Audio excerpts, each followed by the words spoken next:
Today, let's dive into the angelic aura.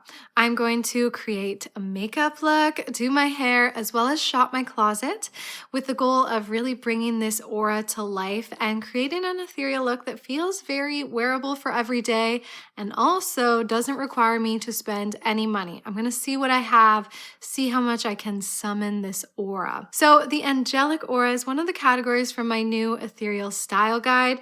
Do note, if you've been following my channel for a while, this has nothing, well, not nothing, but very little to do with the Kitchener style essences in the fact that this is just meant to be a broader guide, expand these styles for anybody interested. It's not about having to look a certain way to wear these looks. It's more about having inspiration to bring a little bit more magic into your everyday style. So do note that, and let's just take a quick look at the angelic aura. This one is the most classical ethereal energy. It feels celestial, serene, and magnetic. The clothing styles are flowy, streamlined, really focusing on a lighter color palette, minimal details. Makeup styles are delicate and sparkly, and the hair can be glossy and cascading. So today is all about really focusing on this aura and bringing it to life. Let's just get right into it. Gonna start with the makeup, and just a reminder, you can purchase my style guide. It took me a lot of work and it really helps support the channel, and you have a lot of these styles and tips and tricks in your back pocket at any time. I'll link that down below, and without further ado, let's get into it. The angelic makeup styles are really some of my favorites and go-tos, both for like an everyday look that's super easy to put together, but also those more glam, sparkly, glitzy looks. I'm gonna show you kind of step by step how you can build it up, keep it a little simpler, or start to really go for a little bit more glam. And today I'm gonna be focusing on the berry lips and cheeks and give you some tips for like how to get the right tone of berry, because there are some things to consider about that. So I'm going to start with the Wonderskin Serum Foundation. I'm using some products today from Wonderskin that's part of a paid partnership, but this foundation, you guys have been seeing me use this a lot. This one in particular is the shade Echo that has an olive undertone. I've been mixing this into so many of my foundations, and it just brings the color to be just right for me, instead of a little pink, instead of a little yellow. This has been a godsend. So I'm going to be mixing it with another shade from Wonderskin that is Muse, and together I find these create quite a good match. So 1 pump of Muse, and then like 3/4 of a pump of Echo. Just mixing them together. And starting at this part of the face, that's where I love to start. That's where I need the most foundation coverage, and then moving it in towards the face. So what I like about this foundation is it's very neutral. Like, it's not too glowy, it's not too matte. It's kind of the perfect type of formula for a base that you can build from. You can either go for a matte look, you can go for something glowy if you want to build on top of it. And I think you can see on camera how this is quite a good match for me right now. It just like is the perfect amount of olive that matches my undertone. I'm also going to put it on the eyelids. I really have no other word for this foundation than skin-like. And even the feel of it, very lightweight. It's really interesting. I just did my brows off camera, and now I want to talk about getting the right lip shade for this look. The mistake I've made in the past with getting the right kind of berry shade is going for something too vibrant, something almost fuchsia. What you want to look for is more things that have an earthiness to it. So for example, I'm going to be using this lip stain from Wonderskin. It's a new shade called Demure, and it's considered a rosy brown, but it kind of translates like a deep berry. So looking for those shades that have that mention of maybe brown in it or muted, rather than like a pure berry, which tends to be more vibrant. I feel like that's the trick to really getting the right tone. And we're going to talk about that when it comes to blush too, and pairing the right shade of blush. So I'm going to go in for this lip stain today. I think a lip stain looks really nice. You can layer gloss on top very easily. And I'm going to skip lip liner today. Kind of weird for me, but I'm going to use this lip stain in a way that I'm going to sketch out the perimeter of the lip first so that I'm getting it right to the edges, and then I'm going to fill it in. So I'm just going to work very slowly, very mindfully, very demure. So it looks blue at first if you've never seen these before. So just got that line nice and neat before I then fill it in.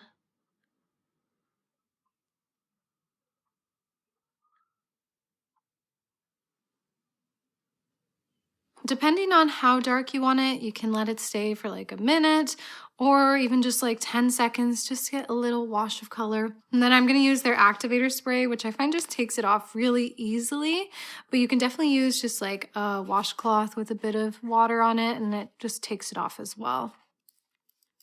But I like how this kind of just breaks it up so quick.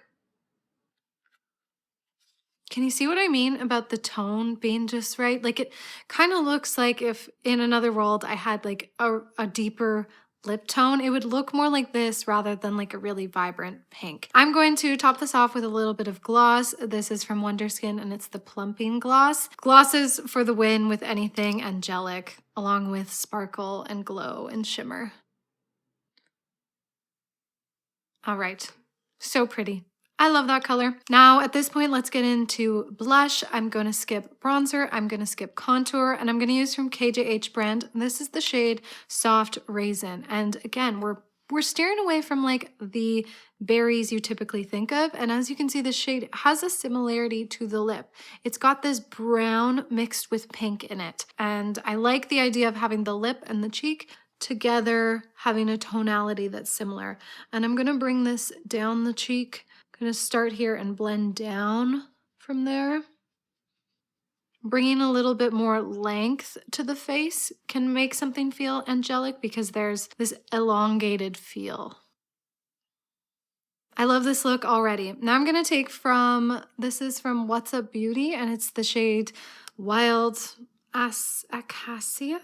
Oh gosh, sorry guys, I don't know, Acacia. Anyway, a highlighter, it's got pink and white in it, and I want to use the pink today because when you've seen me do these looks a lot, I often turn to the white highlighter. It does do a great job, but I think a pale pink can be really nice as well.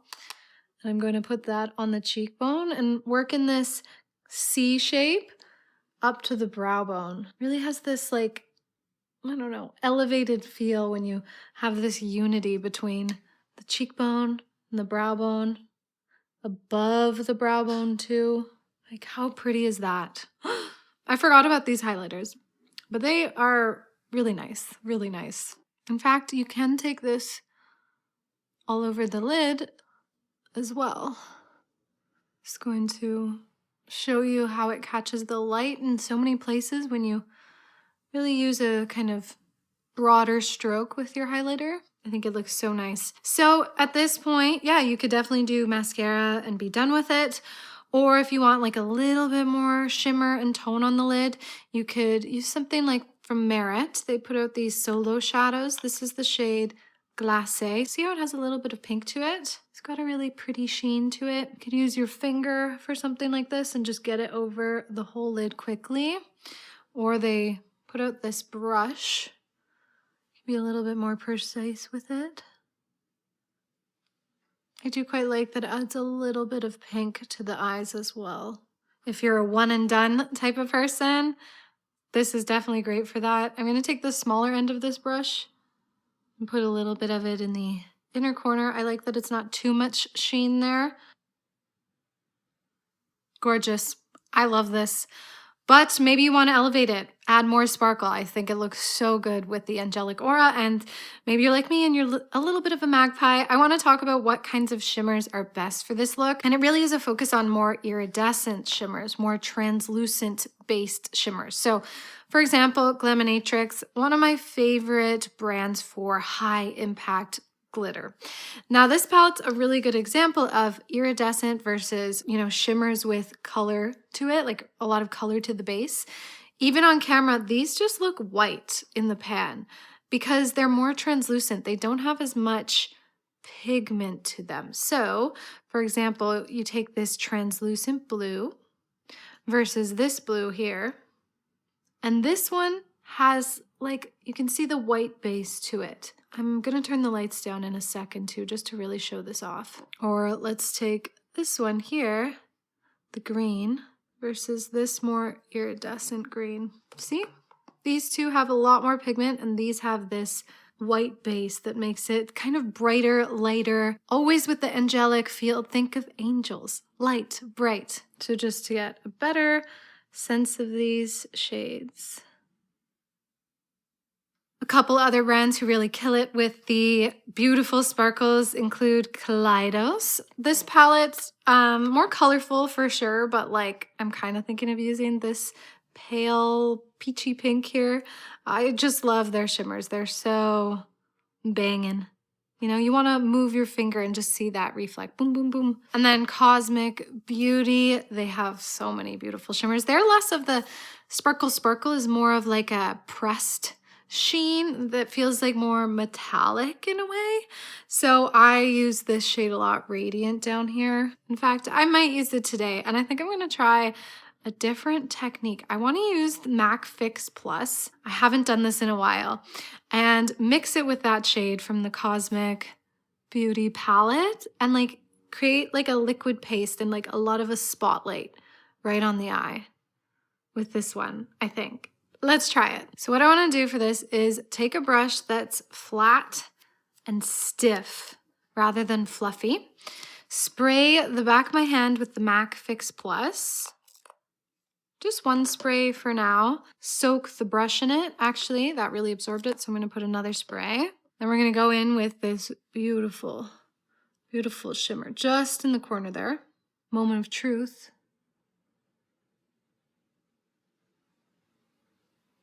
Oh yeah. I want to create like kind of more of a line starting here and then up, up, up to the brow bone. I have to turn the lights down to show you more. I just dimmed the lights to see if you can get a better look at how impactful that is.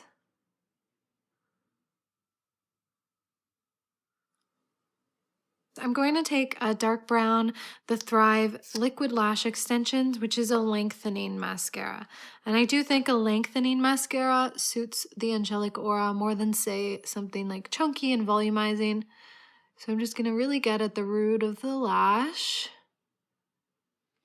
And then I actually think the lower lashes are a great opportunity to also lean into this aura by creating kind of these long, spindly lashes here as well, like nicely separated, because it kind of opens up the eyes in a little bit of a doll-like effect. I'm in the mood to add a little extra glam to this, so I'm going to use one of my favorite lashes, which is from MAC. That's the Ingenue, and I'm going to cut it in half and just add this little extra spindly bit. I'm going to do the other eye, come back on camera, and then we're going to talk about the hair. Here is the makeup look all finished. Now let's move on to the hair. With Angelic Aura, you want to look at styles that have a streamlined effect that's very similar to the clothing styles. If you have long hair, like going for shiny, glossy waves or really straight styles, or if you have shorter hair, adding a little bit of fluffiness and movement to it, or even very short hair looks good with this, like even a full buzz cut. It just contributes to that look of things being streamlined. So my hair right now really does fall into Angelic Aura. This is my natural hair texture. It's very just, you know, I don't really like my natural hair texture. So what I'm going to do is go for the shiny S-wave look. And I discovered a new technique for my waves that I've been loving that really create kind of these perfect angelic waves. It uses a combination of a curling iron as well as a wave wand. You can really use one or the other, but together it just creates the perfect effect. I'm going to do an in-depth hair tutorial on that in a separate video. I don't know which will come out first, but I'll link it down below whenever it's ready. So stay tuned for the in-depth tutorial if you want to take a look. Otherwise, enjoy this little rapid fire, quick look at creating these kinds of waves in my hair.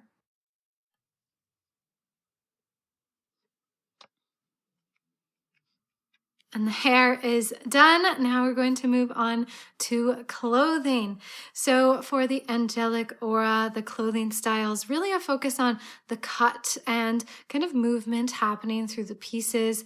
Definitely lighter tones, cooler tones, so whites, dove grays, light blues, and just like lighter, cool tones in general. Any materials that have like a satin feel to it or a sheen and just kind of look like water cascading. And yeah, minimal details. We're not really looking for patterns, more just like little ways the garment is broken up with textures.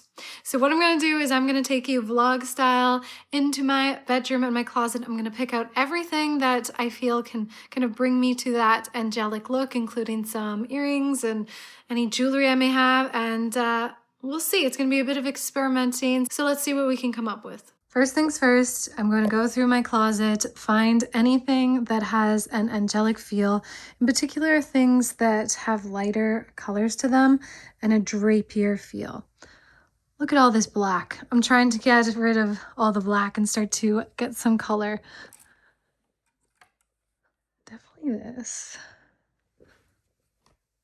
This is about everything I have that's a lighter color. I picked out a couple blue things, but off the bat, I just don't really feel like they're gonna go with these colors so much. Like these are kind of off-white, and I feel like maybe putting the off-whites together is what I'm seeing. I like the way these textures have a similarity. There's this pleating and then these lines here. So I feel like those could go well together. Fun little sparkly details. I pulled out a couple jewelry items that have a celestial feel or cool tones. These are from Ideal, and these are some of my favorite for a more delicate look. Anything kind of celestial or silver. I might go with these just for fun to really lean into the sparkly vibe. All right, friends, scrap the bedroom idea. Not enough room to film in there a full body outfit, but here's the first thing I'm trying out. I have these pleated pants from Uniqlo way back in the day. I've kept them in my closet because I always find they do have this like fun flowy feel. I wish I had a lighter shirt, but this is literally the lightest shirt I own. Making a mental note of any gaps in my closet as I go through this process. I'm currently on a style journey, and I'm just like noting things that I know I would like. This is the lightest shirt I have. And then this, like, I think it's called the Winter Valley kimono from Free People. I've put away all of my summer sandals, but a little heel would go well with this in the summer. And I'm trying to get less afraid of having no structure. The angelic aura really does well with these flowy, kind of bigger silhouettes, you know? I'm kind of loving this. I do have these shoes. I don't know if you can see them. They're a little dorky. That's okay. It's like these little loafers, super comfy, great for walking. I think they go well. The darker buckle kind of brings in the darker shirt. Here's the skirt. Can't believe I almost got rid of this. It's kind of fun. I always paired it with just like a sort of tank, and it felt a little princessy, but with the flowy other elements, I think it's fun. And rather than the pants, you just have this silky, flowy skirt. I'm just trying out some knee-high boots. Knee-high boots work so well with flowy outfits, but I only have like black and a dark brown. And I have noticed like sometimes when you have a lighter clothing, you know, you want the lighter boots to keep with the flow, which is making me really feel like along with a lighter shirt, I need like a lighter pair of boots or something for like winter and when it's a little colder. The black just like cuts it off. And then this starts to give a little bit more of the bewitching vibe, like just a little bit more eclectic with the darker boots. They kind of look witchy, you know? We're back to the pants. I picked up this sweater recently and was going to return it because I have on my list of style no bulky sweaters. But it's pretty soft and I really do like that it's off shoulder, and I really like how the lines in it kind of mimic the lines here. And like ethereal auras are all about finding kind of flow in the outfits, and the monochrome colors and then the textures really like matching each other with the little bits of sparkle. This is a perfect angelic aura winter outfit. And you can play around with the neckline of this, kind of make more of a cowl neck, or like tuck it in just like that. The tag is still on, guys. Do we return it or do we love it? All right, friends, that's it for my exploration of the angelic aura. I hope the style part went well. It was kind of new for me trying to film clothing, but I do want to integrate that more into my channel. I am going to be exploring the enchanting, the mythic, and the bewitching auras, so stay tuned for that. I'm going to try and create some looks with what I have: makeup, hair, and clothing. You know, I actually really love this exercise because it made me really look at my closet in a different way. You kind of have this parameter that you're trying to, fit the clothing into that kind of already has this sense of unity. So like lighter colors, soft textures, silky, flowy things. But then you might not have put some of these items together, without that kind of framework from which to build on. So I did really enjoy that exercise. I'm going to be doing that just in general going forward. So that's it for today. Definitely check out my Ethereal Style guide that I will link down below, both the video and the guide if you want to purchase it and try out all the auras yourself. Definitely tag me on Instagram at Evangeline Molly if you do try out any of these auras. Even if it's just a makeup look, I would love to see that. All right, Toasty, let us take it away. You're so cute. Thanks so much, friends, for watching until the end. We really appreciate it. Give this video a like, comment, and subscribe if you're new here. And check out my Patreon for bonus content and ad-free content. It really helps support me as a creator. And until next time, may you all find yourselves a little bit of angelic magic, and we will see you in the next video. Bye, witches.